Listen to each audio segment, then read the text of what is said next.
Judulnya Pantun Bepadah. Nah, seperti apa lagu Pantun Bepadah khas Banjar? Satu lantunan lagu Pantun Bepadah.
Nyaman si buah naga, nyaman juga si buah rambutan. Ulun sudah dewasa, sudah ganas ulun dikawinakan.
si wadai lamang dipanggang-panggang, mama kita disayang, matan halus kita ditimang-timang.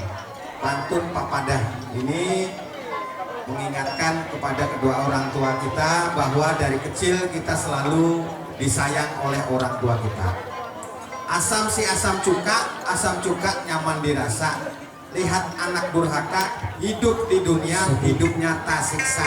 Nah, jadi lagu Pantun Bapadah ini memang